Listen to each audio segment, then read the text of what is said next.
Excellent début de semaine à toutes et à tous et bienvenue à cette grande édition du journal en langue française. Vous êtes en compagnie de Patrick Niridan et tout de suite les titres de ce journal.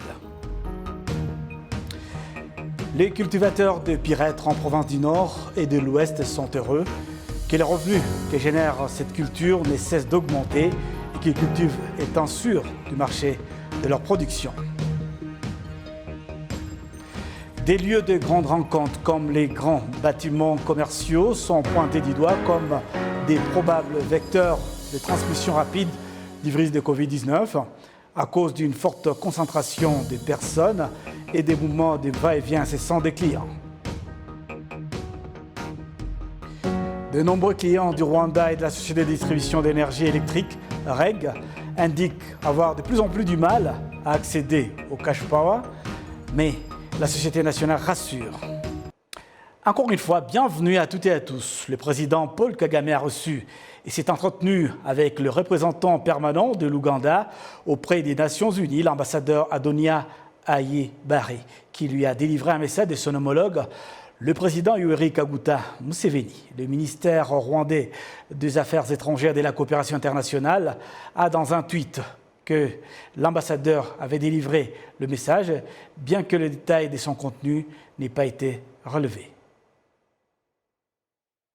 Et puis les cultivateurs de pyrètre en province du Nord et de l'Ouest sont heureux que les revenus que génère cette culture ne cessent d'augmenter et qu'ils cultivent étant sûrs du marché que leur production. Les détails avec Assim Youssouf.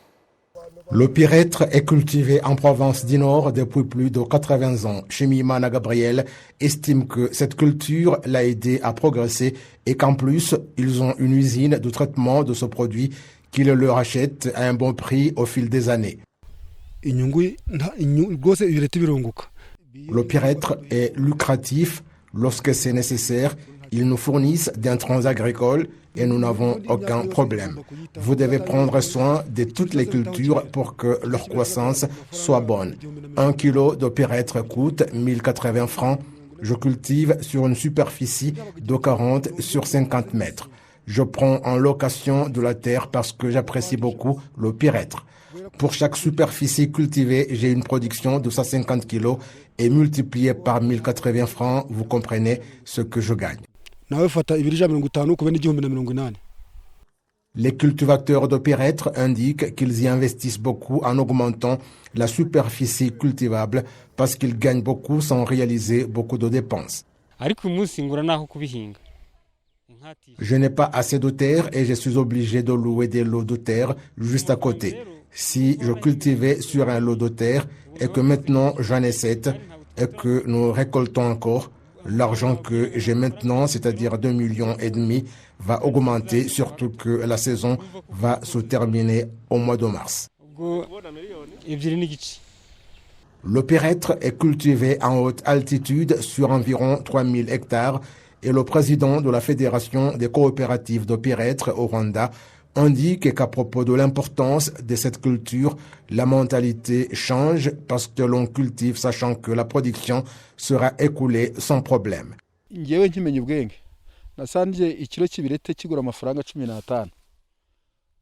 Quand j'étais petit, le kilo du pyrètre coûtait 15 francs et lorsque nous avons commencé à travailler avec la Sopirois, le prix du kilo est passé de 15 à 1120 francs versés à la coopérative et le cultivateur gagne 1080 francs.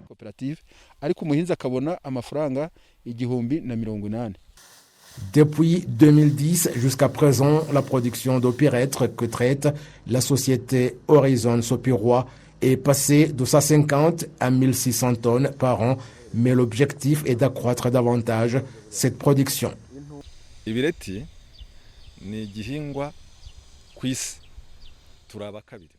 Au niveau mondial, nous sommes deuxième avec l'Australie en ce qui concerne la production de pyrètre et premier pour la qualité.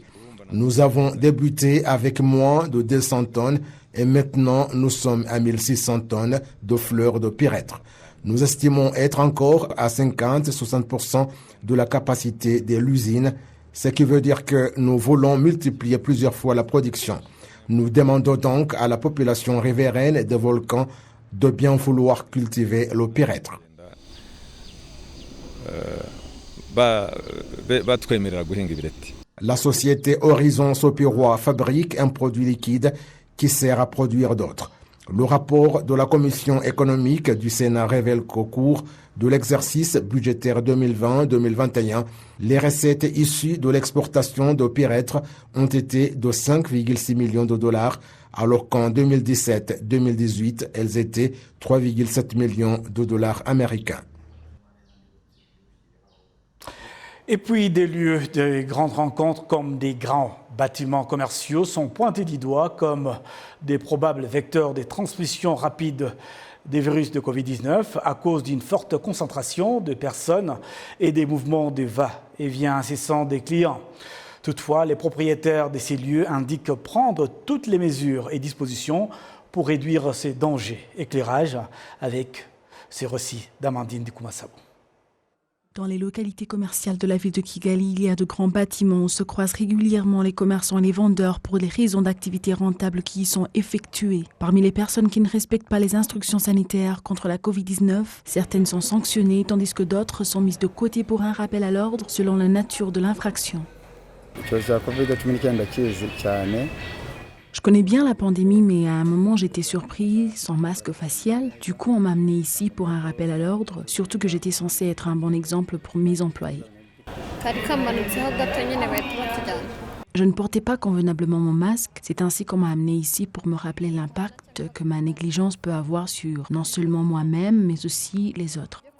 Les jeunes volontaires en charge de faire un suivi dans le cadre de respecter les instructions sanitaires dans ces grands bâtiments indiquent bien qu'il y ait toujours des gens qui ne respectent pas toutes les gestes barrières contre la Covid-19. La majorité prend au sérieux cette pandémie et se protège bien.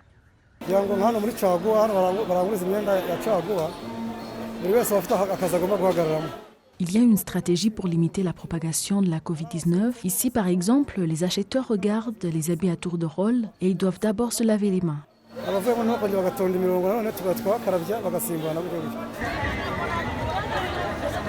En dehors de ces grands immeubles commerciaux, certains individus prennent à la légère les instructions sanitaires. Dans le bâtiment du marché du secteur de Kimisagara connu comme Ingundamahoro, au moins 4000 personnes y font un tour par jour. La direction de ce bâtiment indique qu'il a été mis en place une stratégie de veiller à ce que les instructions sanitaires soient respectées sans toutefois attendre que les organes de sécurité s'en chargent.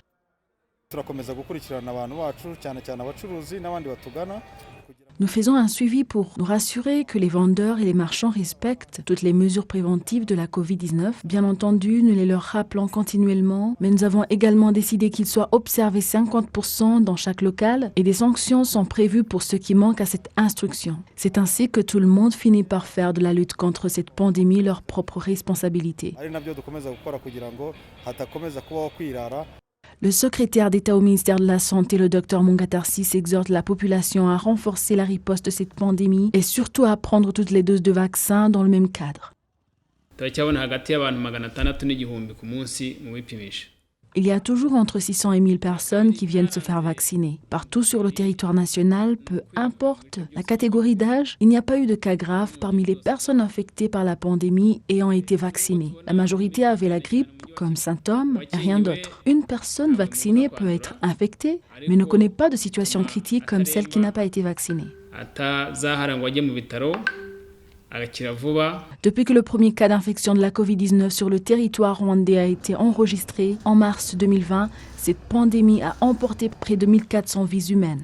Amandine Dikoumassabo, télévision rwandaise.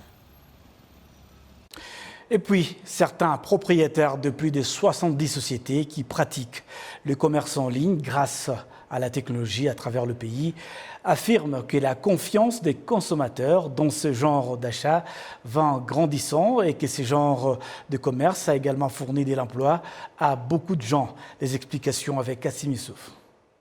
Lorsque la pandémie de Covid-19 est apparue au Rwanda, le gouvernement a décrété un confinement pour éviter sa propagation, ce qui a entraîné la fermeture de nombreuses activités, notamment des églises. Après la réouverture des lieux de culte, notamment la société informatique Innovation for Development of Africa, IDA en sigle, a introduit une application appelée CityPlace qui a aidé les fidèles à réserver leur place. Le cofondateur Dida Djumakubgimana dit que le logiciel CityPlace a aidé les fidèles dans 6 églises différentes.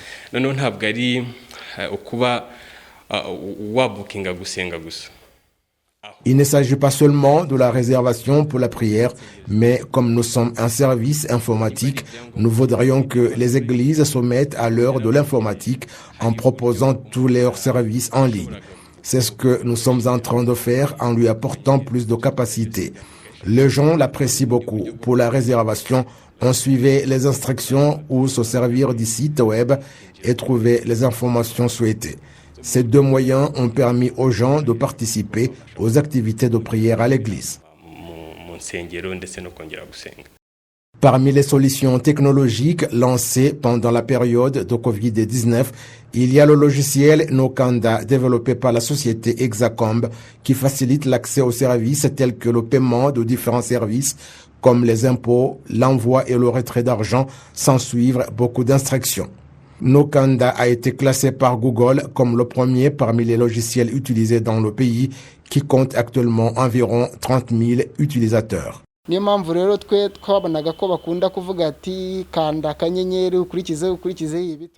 Nous avons estimé qu'il était temps de changer la manière de procéder et mettre en place un système qui pourrait aider les Rwandais rapidement et gratuitement en évitant les instructions de Kanda et nous avons donc Nokanda.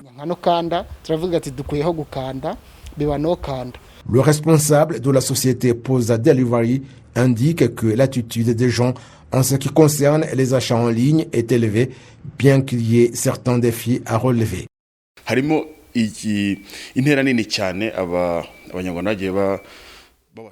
Les Rwandais ont beaucoup progressé dans le e-commerce et sur l'échelle de 10, je dirais qu'ils sont à 6 en ce qui concerne l'utilisation de e-commerce et les services en ligne pour tout le monde, qu'il s'agisse des jeunes ou des parents, en fait, tous ceux qui se servent des plateformes en ligne.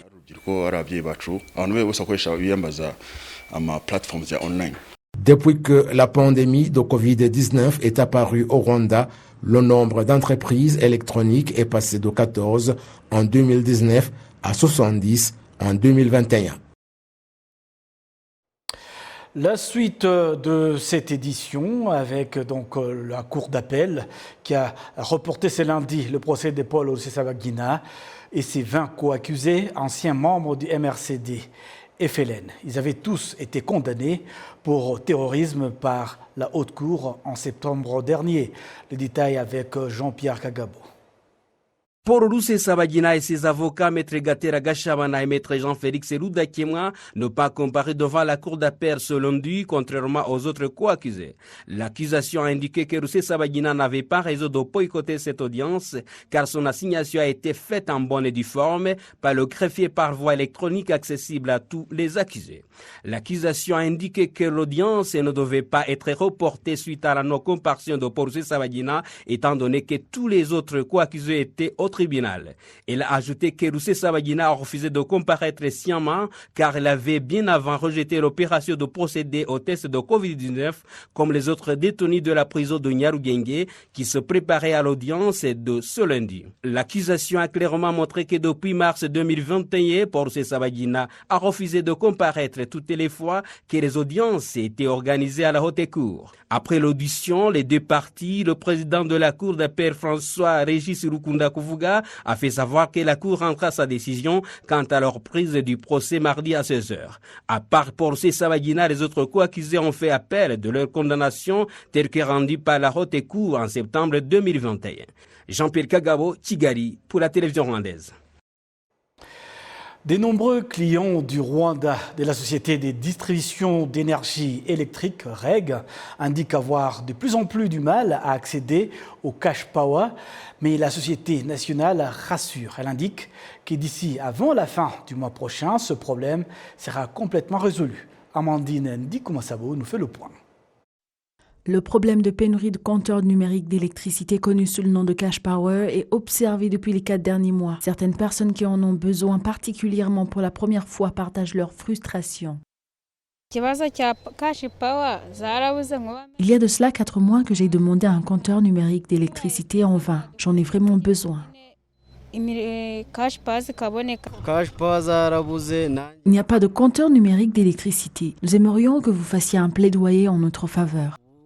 Dans certaines branches de la Société rwandaise d'énergie, il y a près de 304 personnes qui ont déjà effectué un paiement pour se procurer d'un compteur numérique d'électricité, mais qui jusqu'à présent attendent toujours en vain. Le directeur général de cette société, ingénieur Ron Weiss, rassure que ce problème qui avait été causé par les conséquences de la pandémie de Covid-19 sera résolu le mois prochain. En premier lieu, la Société rwandaise d'énergie montre qu'il y aura 36 000 compteurs disponibles en mi-février et que vers la fin du mois prochain, 60 000 autres seront disponibles pour ensuite recevoir d'une manière régulière dans d'autres compteurs numériques d'électricité au Rwanda.